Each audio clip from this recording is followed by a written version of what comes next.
네, 글로벌 외신센터입니다. 주말 동안에도 다양한 이슈들이 나왔는데요. 이 중에서도 큰 악재가 하나가 터졌습니다. 그 기사 내용부터 함께 살펴보시죠. CNBC 보도 내용입니다. Treasury Secretary Janet Yellen says U.S. government won't bail out Silicon Valley Bank. 네, SVB, 실리콘밸리 은행이 파산을 했습니다. 이 여파가 시장에도 점점 더 커지고 있는 것으로 분석이 되는데요.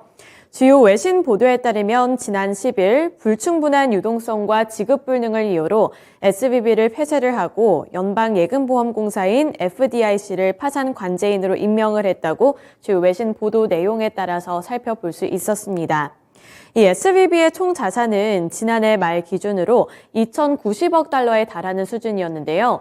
한화로 봤을 때는 약 277조 원에 달하는 수준으로 미국 내 16위를 기록하고 있습니다. 2008년 글로벌 금융위기 이후에 역대 두 번째로 큰 규모의 이런 파산이기 때문에 우려감이 점점 더 커지고 있는 상황인 건데요.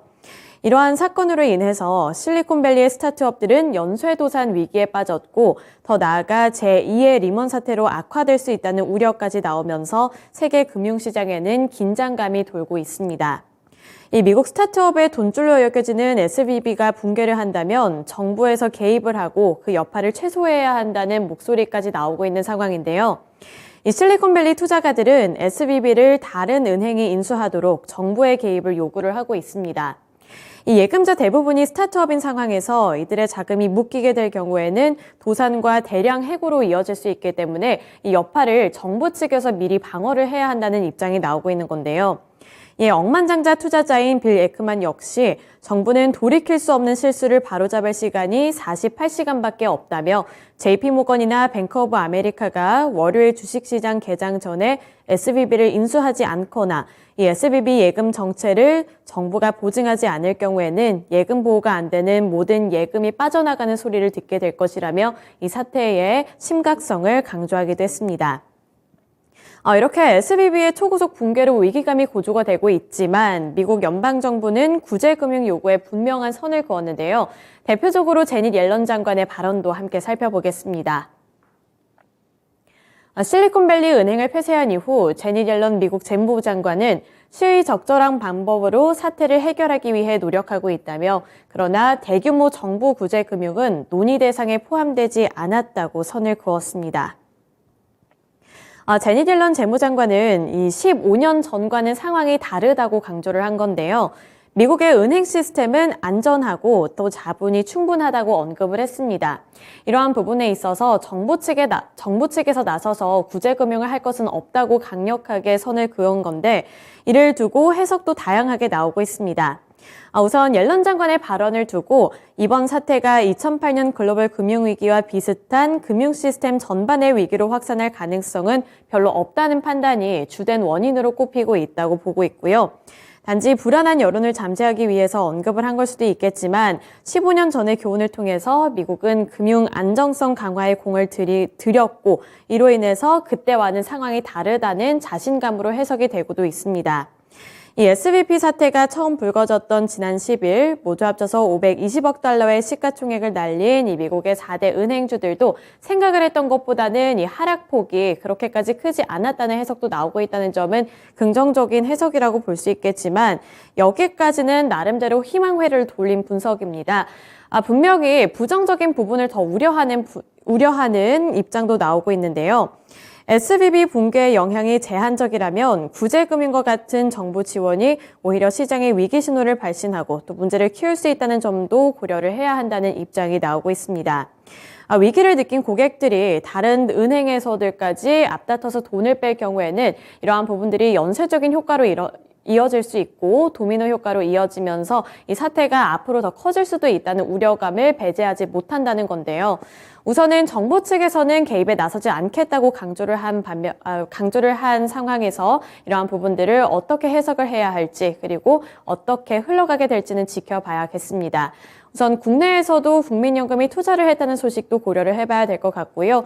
그리고 이러한 부분들에 있어서 제2의 리먼 사태가 되지 않을까에 대해서는 앞으로의 흐름을 더 지켜보셔야겠습니다. 네, 넘어가서 두 번째 기사 내용 함께 살펴보시죠. 로이터 통신 보도 내용입니다. Tesla taps Asian partners to address 4,680 battery concerns. 네, 테슬라와 관련되어 있는 소식인데요. 한국과 중국, 일본 이렇게 아시아 국가들과 협력을 강화하겠다는 소식이 있었는데 자세한 헤드라인 코멘트부터 함께 살펴보시죠. 테슬라가 더 저렴하고 나은 전기차 배터리 공급을 원활하게 하기 위해 아시아 국가들과 협력에 나섰습니다. 테슬라는 비용을 낮추고 최신 배터리 셀의 에너지를 높이기 위해 중국과 한국의 원자재 공급업체를 모집하고 있다고 밝힌 바 있는데요. 로이터는 테슬라가 미국 내 4680 배터리 증산에 따른 비용 절감을 위해 중국 업체인 닝보론 베이뉴 에너지 등의 소재 공급을 요청했다고 설명을 했습니다. 앞서 테슬라는 한국의 기업들과도 활발하게 협력을 하기를 했는데요. 한국 배터리 양극재 기업인 LNF와 대규모 하이니켈 양극재 공급 계약을 맺은 바도 있었고요. 또 지난달 사측이 계약 규모를 3조 8,347억 원으로 공시하면서 관련 종목들이 국내 증시에서도 주가가 급등하기도 했습니다. 이렇게 한국뿐만 아니라 중국과 일본에서까지 협력을 강화하면서 아시아 주요 국가들과 이 배터리 전기차 배터리를 함께 개발하는 것에 협력이 강화되고 있다는 평가가 많이 나오고 있습니다. 특히 이 배터리가 새로운 픽업 트럭 모델인 사이버 트럭 출시에도 핵심적인 역할을 할 것이라는 전망이 나오고 있고요. 이를 위해서 테슬라가 주 공급처인 LG 에너지 솔루션 그리고 파나소닉과 함께 증산을 추진하고 있다는 점까지 주요 외신들은 강조를 해줬습니다. 네, 넘어가서 세 번째 기사 내용 함께 살펴보시죠. 로이터 통신 보도 내용입니다. GM explores using ChatGPT in vehicles. 네, 챗GPT의 열풍에 다시 한번 제너럴 모터스가 발을 담궜습니다. 제너럴 모터스도 챗GPT 기능을 활용을 하겠다 이런 소식을 전해왔는데요. 이 챗GPT를 자사 차량에 적용하는 방안을 모색 중인 것으로 전해져 오고 있습니다. 스콧 밀러 부사장은 로이터와 주요 외신들의 인터뷰를 통해 마이크로소프트와 협력 확대 차원에서 챗GPT 사용을 모색하고 있다며 챗GPT가 모든 것에 포함이 될 것이라고 강조를 했습니다. 그러면서 챗GPT를 활용을 해 소비자 매뉴얼에 있는 차량 사용법 정보를 제공을 하거나 차고의 문 기능을 프로그램하고 또 캘린더 일정을 통합하는 등의 작업에 사용을 할 수 있을 것이라고 덧붙였고요.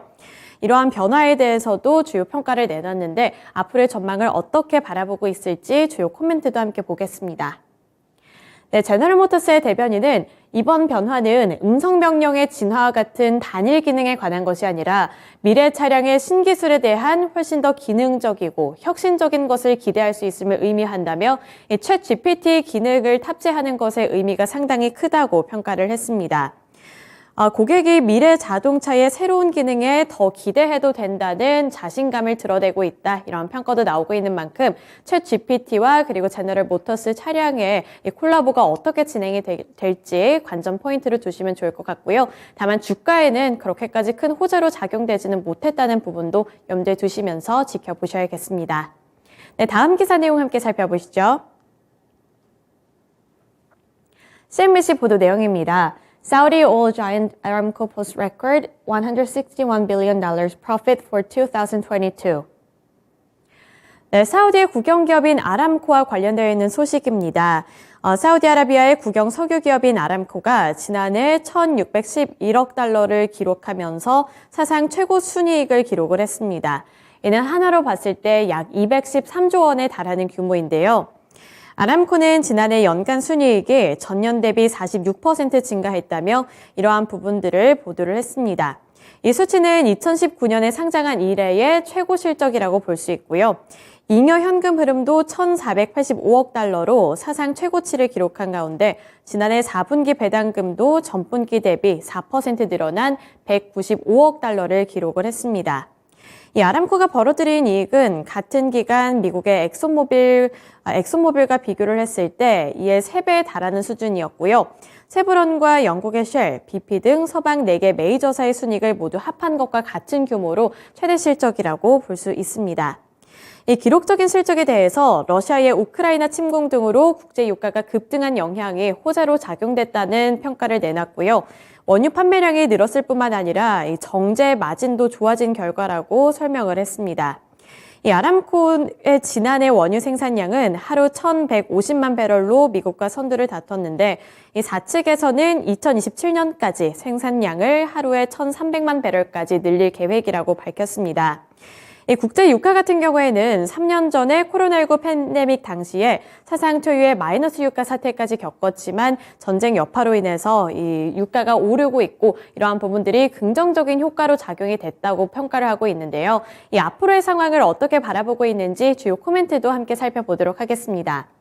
네, 이번 일과 관련해서 나세르 아람코의 CEO는 우리는 조심스럽게 낙관적이라고 밝혔습니다.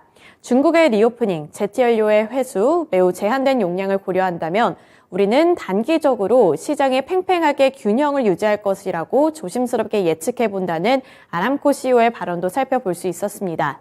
이 전쟁의 여파와 함께 수요가 많이 늘어났고 이로 인해서 가격이 급등을 한 여파도 있지만 앞으로 기대해 볼 만한 것들도 있다고 밝힌 건데요. 조심스럽게 예측을 해본다며 중국의 리오프닝 효과와 제트연료의 회수 그리고 제한된 용량이 앞으로의 상황을 더욱더 개선시킬 수 있을 것이라는 발언까지 함께 살펴볼 수 있었습니다. 네, 넘어가서 다음 기사 내용 함께 살펴보겠습니다. CNBC 보도 내용이고요. Saudi Arabia launches new national airline. 네, 사우디아라비아와 보잉 간의 협력 소식이 전해져 왔습니다. 우선은 어떠한 내용인지 주요 헤드라인 코멘트부터 함께 살펴보시죠. 사우디 국부펀드가 보잉으로부터 총 350억 달러 규모의 항공기를 구매하는 방안을 추진해 왔으며 거래가 성사 단계를 앞두고 있다는 외신 보도 내용을 살펴볼 수 있었습니다. 사우디의 국영 항공사 설립과 밀접한 관련을 갖고 있었는데요. 아래 코멘트를 살펴보시면 이 사우디의 새로운 국영 항공사 설립이 가지고 올 효과에 대해서도 볼 수 있었습니다. 이번 국영 항공사 설립은 사우디아라비아의 석유의 GDP 성장에 200억 달러 가량을 더하고 직간접적으로 20만 개 이상의 일자리를 창출할 것으로 예상된다는 소식까지 전해왔는데요. 미국 항공기 제조업체인 보잉이 사우디아라비아와의 대규모 계약을 앞두고 있는 겁니다. 이 국영 항공사를 설립을 하는 것과 관련해서 결국에는 보잉과 손을 잡을 가능성이 더 커진 건데요. 월스트리트 저널과 주요 외신 보도에 따르면 이 사우디 국부펀드가 총 350억 달러로 하나로 약 46조 3천억 원 규모의 항공기를 구매하는 방안을 추진해 왔고 이 거래가 성사 단계에 임박했다고 보고 있습니다. 코로나19 이후에 끊겼던 하늘길이 다시 열리면서 이 항공사들에서 그리고 항공업계에서는 대형 계약이 이어지고 있는 만큼 보잉과 사우디아라비아 간의 이러한 소식이 앞으로 어떻게 발전될지도 지켜볼 대목입니다. 네, 이렇게 5가지 기사 내용 함께 살펴봤고요. 지금까지 글로벌 외신센터였습니다.